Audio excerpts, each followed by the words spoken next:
ಮಗುಗೆ ಇಷ್ಟೊಂದು ಪ್ರೀತಿ ಕೊಡ್ತಿದ್ಯಾ. ಇನ್ನು ನಿಂದೆ ಒಂದು ಸ್ವಂತ ಮಗು ಇದ್ರೆ ಅದೆಷ್ಟು ಅದೃಷ್ಟ ಮಾಡಿರಲ್ಲ ಹೇಳು. ಊಟ ನಿಮ್ಮ ಒಬ್ರಿಗೇನಾ?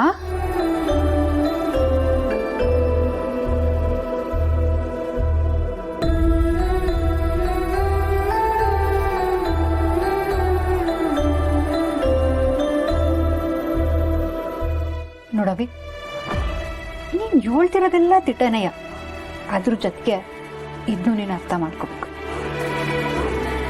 ಒಂದು ಹೆಣ್ಣಾಗಿ ಹುಟ್ಟಿದ ಮ್ಯಾಕೆ ತಾಯಿ, ಅಕ್ಕ, ತಂಗಿ ಎಲ್ಲ ಗುಣಗಳು ಅವಳ ಒಳಗೇನೆ ಇರ್ತದೆ. ಒಂದು ಮಗುಗೆ ಪ್ರೀತಿ ಕೊಡಕ್ಕೆ ತಾಯಿನೇ ಆಗ್ಬೇಕು ಅಂತ ಇವನು ಇಲ್ಲ.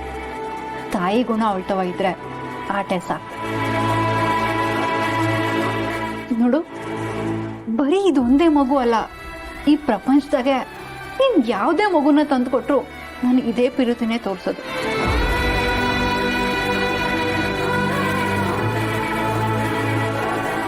ಇನ್ನು ಈ ಮದ್ವೆ, ಹೊಸ ಜೀವನ ಅಂತೆಲ್ಲ ಹೇಳ್ತಿದ್ಯಲ್ಲ, ಇದೆಲ್ಲ ನನ್ನ ಜೀವನದಾಗೆ ಬತ್ತೋದ್ ಕೆರೆ ಇದ್ದಂಗೆ. ಅಲ್ಲಿ ಮತ್ತೆ ನೀರು ಬರ್ತದೆ ಅನ್ಕೊಳ್ಳೋದು ಬರೀ ಕನಸು, ಆಟ ಇದೆ. ಅಕ್ಕ, ನಾನು ಹೇಳಿದ್ನ ಸಮಾಧಾನವಾಗಿ ಯೋಚನೆ ಮಾಡು, ಆಗ ನಿನ್ಗೆ ಎಲ್ಲ ಅರ್ಥ ಆಗತ್ತೆ. ನೋಡವಿ, ಪದೇ ಪದೇ ಹಳೆ ವಿಷಯನ ಕೆತ್ಕಿ ಈ ಸುಂದರ ಕ್ಷಣನ ಹಾಳು ಮಾಡಬೇಡ. ಸದ್ಯಕ್ ನನ್ಗೆ ಈ ಮಗಿ ಜೊತೆ ಇರೋದು ಸಿಯಾನೆ ಖುಷಿ ಕೊಡ್ತೈತೆ. ಬ್ಯಾರೆ ಹೆಸೆ ಹೇಳಿ ನನ್ ಮನ್ಸನ್ನ ಹಾಳು ಮಾಡ್ಬೇಡ. ಅಕ್ಕ ಸಾಕವಿ, ಬ್ಯಾರೆ ಏನು ಹೇಳ್ಬೇಡ. ಮೈಯಾಗ ಹುಷಾರಿಲ್ವಾ ಅಲ್ವೋ? ಕೆಲ್ಸಕ್ಕೆ ಹೋಗ್ದೆ ನೇರ ಮನೆಗೆ ಬರ್ಬೇಕು ತಾನೆ, ಇಲ್ಲಿ ಕುಕ್ಕರ್ಸ್ಕೊಂಡು ಏನು ಮಾಡ್ತಿದ್ದೆ? ಇಲ್ಲ ಡ್ಯಾಡಿ, ನನ್ನ ಕೆಲಸದಿಂದ ತೆಗೆದ್ಬಿಟ್ರು. ಯಾಕೆ ಏನು ಅಂತಲೂ ಹೇಳಲಿಲ್ಲ. ಏನ ಕೆಲ್ಸದಿಂದ ತೆಗೆದ್ರ? ಏನೋ ಹೇಳ್ತಿದ್ಯಾ? ಹೇಳ್ದೆ ಕೇಳಿದ್ರೆ ಅದು ಹೆಂಗ್ಲ ತೆಗಿತಾರೆ ನಿನ್ನ? ಗೊತ್ತಿಲ್ಲ ಡ್ಯಾಡಿ, ನಾಳೆಯಿಂದ ನನ್ನ ಕೆಲ್ಸಕ್ಕೆ ಬರಬೇಡ ಅಂತ ಹೇಳಿದ್ರು.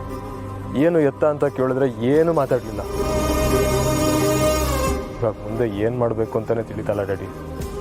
ಯಾಕಲ ಬ್ಯಾಸರ ಮಾಡ್ಕೊತೀಯ? ಹೋಗಿದ್ ಕೆಲಸ ಪ್ರಾಣ ಅಲ್ವಲ್ಲ. ಒಂದು ತಿಳ್ಕೊ, ನಮ್ಮಿಂದ ಕೆಲಸದಿಂದ ನಾವಲ್ಲ. ಕೆಲಸ ಮಾಡೋ ಮನ್ಸಿಟ್ಟು ಸರಿಯಾಗಿ ಪ್ರಯತ್ನ ಪಟ್ಟರೆ ಇಂಥದ್ದು 100 ಕೆಲಸ ಮಾಡು. ಸಿಕ್ಕಿರೋ ಒಂದು ಕೆಲಸನೂ ಹೋಯ್ತು ಅಂತ ಸ್ಯಾನೆ ಬೇಸರ ಆಯ್ತದೆ. ಈಟ್ ದಿವಸ ಕಾಲೇಜು ಅದು ಇದು ಅಂತ ಓಡಾಡ್ಕೊಂಡು ನಿಮ್ಮ ಮೇಲೆ ಜವಾಬ್ದಾರಿ ಹಾಕಿ ನಾನು ಮೆರಿತಾ ಇದ್ದೆ. ಆದ್ರೆ ಇವಾಗ ಕಾಲೇಜ್ ಮುಗ್ದದೆ, ಸೀರಿಯಸ್ ಆಗಿ ಮನೆ ಜವಾಬ್ದಾರಿ ತಗೊಂಡು ನಿಮ್ಮೆಲ್ಲರಿಗೂ ನೆರವಾಗಿರ್ಬೇಕು ಅಂತ ಅನ್ಕೊಂಡ್ರೆ ಶುರುನಲ್ಲೇ ಹಿಂಗೆ ಆಗೋಯ್ತಲ್ಲ ಡ್ಯಾಡಿ. ಅಷ್ಟೇ ತಾನಲ್ಲ, ಇದಕ್ಕೆ ಯಾಕೋ ಬೇಸರ ಮಾಡ್ಕೋತೀಯ? ಆ ವಿಚಾರನ ತಲೆಯಿಂದ ತೆಗ್ದ. ಜೀವನ ಏಟ್ ವಿಚಿತ್ರ ಅಲ್ವಾ ಡ್ಯಾಡಿ? ನೆನ್ನೆ ಮೊನ್ನೆವರೆಗೂ ನಾನು ಖಾಲಿ ಕೂತ್ಕೊಂಡ್ರೆ ಯಾರು ಏನೋ ಕೇಳ್ತಿರ್ಲಿಲ್ಲ. ಆದ್ರೆ ಇವಾಗ ಕಾಲೇಜ್ ಮುಗ್ದದೆ, ಇವಾಗ ಖಾಲಿ ಕೂತ್ಕೊಂಡ್ರೆ ಎಲ್ಲಿ ಮರ್ಯಾದೆ ಸಿಗಕ್ಕಿಲ್ವೇನೋ ಅನ್ನೋ ಭಯ ಶುರು ಆಗುತ್ತೆ. ಏನಾದ್ರು ಕೆಲಸ ಮಾಡಿ ಮನೆಗೆ ನೆರವಾಗಬೇಕು ಅಂದ್ಕೊಂಡ್ರೆ ನಾನು ಹಣೆ ಬರ ನೋಡಿ ಡ್ಯಾಡಿ, ಹಿಂಗಾಗೋಯ್ತು. ಡಿಟಾಕಲ್ಲ, ಮನ್ಸನ್ಗೆ ಕೈ ತುಂಬ ಕಾಸಿರ್ಬೇಕು, ಇಲ್ಲ ಯಾವ್ದಾರ ಕೆಲಸ ಇಲ್ಲ ಅಂದ್ರೆ ಸಮಾಜದಲ್ಲಿ ಬೆಲೆ ಸಿಗಕ್ಕೆ. ಆದ್ರೆ ನೀನು ಈ ಗೋಪಾಲನ ಮಗ, ಕೆಲಸ ಇಲ್ಲ ಅಂತ ಅದು ಇದು ಮಾಡಿ ಮರ್ಯಾದೆ ತೆಗಿಯೋ ಕೆಲಸ ಅಂತೂ ನೀನು ಮಾಡಲ್ಲ. ಆ ನಂಬಿಕೆ ನಾನು ಖಂಡಿತವಾಗ್ಲೂ ಉಳಿಸ್ಕೊತೀನಿ ಡ್ಯಾಡಿ. ಅಷ್ಟೇ ತಾನೆ, ಆ ವಿಚಾರನ ತಲೆಯಿಂದ ತೆಗೆದಾಕ. ಈ ಗೋಪಾಲ ಬದುಕಿರೋವರೆಗೂ ನಿನ್ನನ್ನು ಬೀದಿಲಿ ನಿಂತ್ಕೊಳಕ್ ಬಿಡಿ. ಏನು ಕಂಪ್ಲೇಂಟು? ಸರ್, ನಮ್ಮ ಮಗಳು ಕಾಣಿಸ್ತಾ ಇಲ್ಲ, ಅದಕ್ಕೆ ಕಂಪ್ಲೇಂಟ್ ಕೊಡೋಣ ಅಂತ ಬಂದಿದ್ದೀವಿ. ಮಹೇಶ, ಅಲ್ಲಿ ಸಾಹೇಬ್ರ ಟೇಬಲ್ ಮೇಲೆ ಕಂಪ್ಲೇಂಟ್ ರಿಜಿಸ್ಟರ್ ತಗೊಂಬ.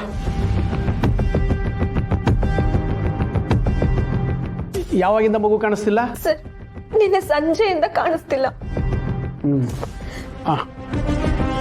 ಸರ್, ಮೊನ್ನೆ ಮಗು ಮಿಸ್ಸಿಂಗ್ ಅಂತ ಒಂದು ಕಂಪ್ಲೇಂಟ್ ಬಂದಿತ್ತಲ್ಲ, ಕೆರೆ ಹತ್ರ ಮಗು ಬಾಡಿ ಸಿಕ್ಕಿದೆಯಂತೆ ಸರ್.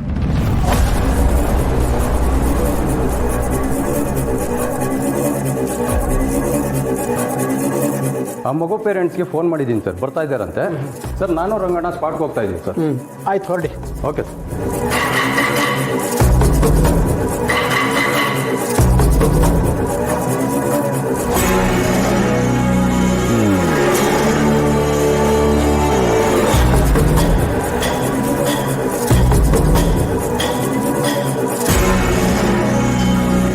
ಯಾಕೆ ಅಳ್ತಿದ್ಯಮ್ಮ? ಎಲ್ಲ ಮಕ್ಳಿಗೂ ಹಂಗೆ ಆಗಲ್ಲ. ನೀನು ಸಮಾಧಾನವಾಗಿರು. ನೀವು ಹೇಳಿ, ಮಗು ಯಾವಾಗಿಂದ ಕಾಣ್ತಾ ಇಲ್ಲ? ನೆನ್ನೆ ಸಂಜೆ 5 ಗಂಟೆಯಿಂದ ಸರ್. ಅದಕ್ಕಿಂತ ಮುಂಚೆ ಮಗು ಮನೇಲಿತ್ತಾ? ಹೌದು ಸರ್, ಮಗು ಮನೇಲೇ ಇತ್ತು. ಮಗುಗೆ ಎಷ್ಟು ವರ್ಷ? 5 ವರ್ಷ ಸರ್. ಮಗುದೊಂದು ಫೋಟೋ ಇದ್ರೆ ಕೊಡಿ.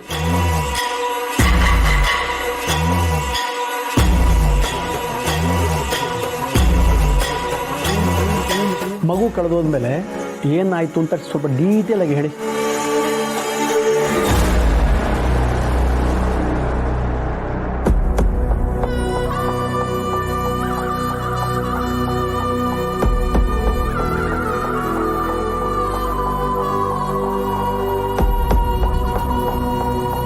ಸರ್, ನನ್ನ ಮಗಳನ್ನ ಹೇಗಾದರೂ ಹುಡ್ಕೊಡಿ ಸರ್, ಪ್ಲೀಸ್ ಸರ್. ಸರ್ಕಾರದವ್ರು ನಮ್ಗೆ ಅದಕ್ಕೆ ನಮ್ಮ ಸಂಬಳ ಕೊಡೋದು, ಹುಡುಕೊಡ್ತೀವಿ, ನೀವು ಹೋಗಿ ಬನ್ನಿ.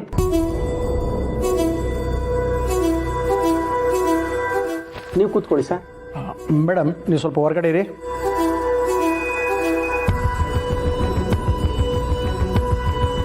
ನೋಡಿ, ನಮ್ಗೆ ಯಾವುದಾದ್ರೂ ಬಾಡಿ ಸಿಕ್ಕಿದ್ರೆ ಐಡೆಂಟಿಫಿಕೇಷನ್ಗೋಸ್ಕರ ನೀವು ಬರಬೇಕಾಗುತ್ತೆ ಸರ್.